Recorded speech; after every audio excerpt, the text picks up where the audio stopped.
மணத்தக்காளி கீரை. இது நல்லா ஆஞ்சி கழுவி நல்லா கட் பண்ணி எடுத்துக்கோங்க. அதுக்கு 2 வெங்காயம், ஒரு பச்சை மிளகாய் எடுத்துக்கோங்க. ஒரு கடாய் வச்சுக்கோங்க. கொஞ்சம் எண்ணெய் ஊற்றிக்கோங்க. எண்ணெய் சூடாகட்டும். கொஞ்சம் கடுகு போட்டுக்கோங்க. கடுகு நல்லா வெடிக்கட்டும். கொஞ்சம் கருவேப்பிலை போட்டுக்கோங்க. ஒரு பச்சை மிளகாய் போட்டுக்கோங்க. வெங்காயம் போட்டுக்கோங்க.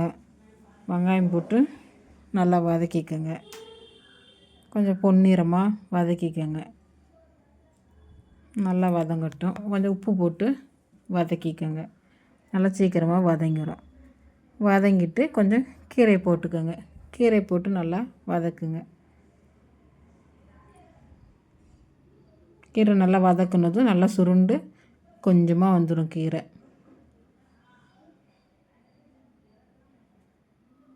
வதக்க கொஞ்சம் தண்ணி விட்டு வரும். தண்ணி வதத்துனதும் நம்ம தேங்காய் போட்டுக்கலாம். தேங்காய் ஒரு 10 எடுத்துக்கோங்க. கட் பண்ணி மிக்ஸி ஜாரில் போட்டுக்கோங்க. கொஞ்சம் சீரகம் போட்டுக்கோங்க. சீரகம் போட்டு மிக்ஸி ஜாரில் அரைச்சி எடுத்துக்கோங்க.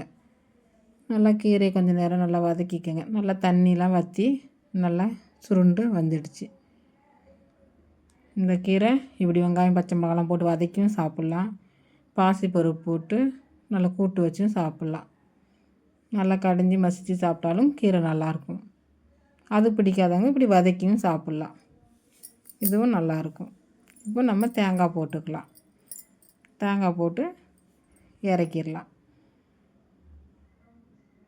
இது வயிற்று புண்ணுக்கு ரொம்ப நல்லது. வாய்ப்புண்ணு இருந்தாலும் ரொம்ப நல்லது. இது 1 வாரம் 2 நாளைக்கு ஒருக்கா சாப்பிட்டு வந்தால் வயிற்று புண்ணு நல்லா ஆறிடும். வாய்ப்புண்ணும் ஆறிடும்.